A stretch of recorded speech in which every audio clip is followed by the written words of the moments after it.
Hi Mary! In this video we're going to discuss cable knitting. Now I'm sure you're familiar with cable knitting, but I brought a couple of examples of cable knitting so that we can have a little show and tell. Cable knitting is your kind of your classic your braid style that you see on a lot of knitted products. So this is a hand warmer that I made a few months ago, and as you can see, we've got this really nice kind of cabled rope style running up the length of it.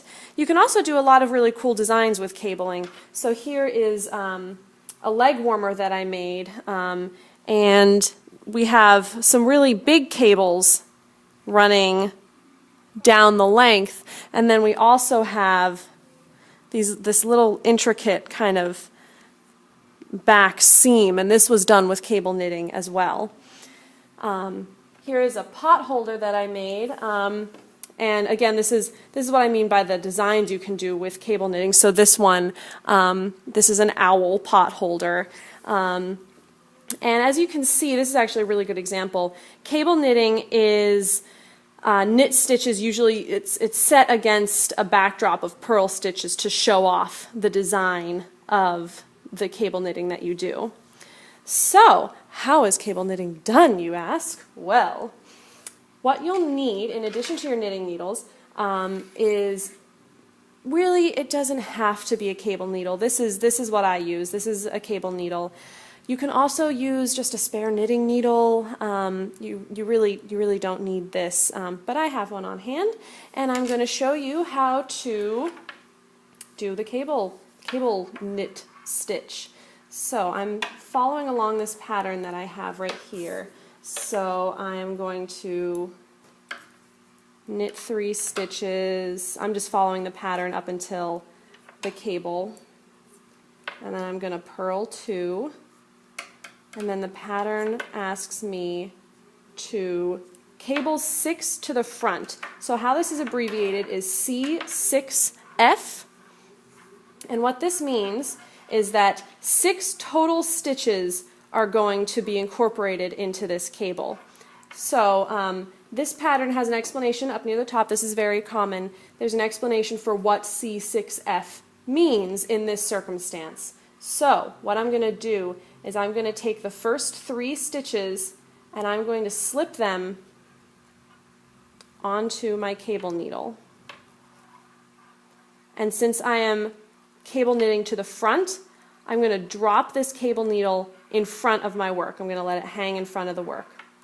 Then I'm going to knit the next 3 stitches over. So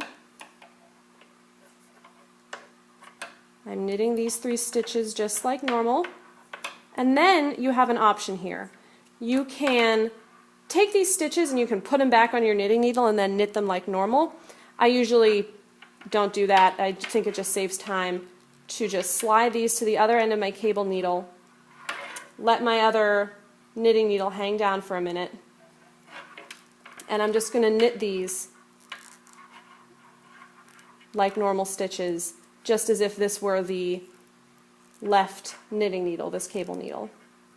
And what this does by skipping these stitches and then pulling them in front is it creates this braid.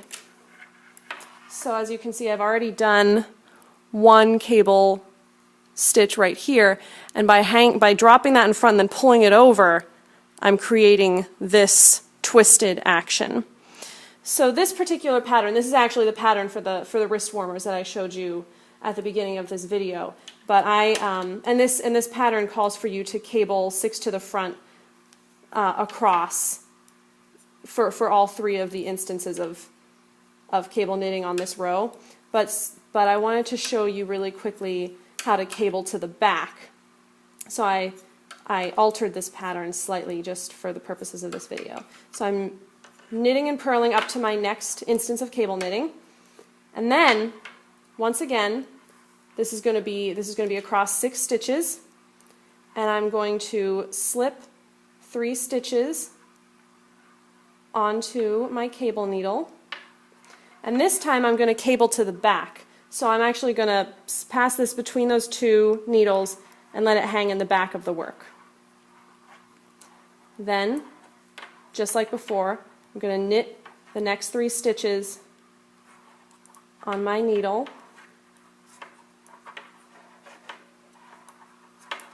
This would be abbreviated C6B. And then I'm going to bring this cable needle up from the back, and I'm going to knit those 3 stitches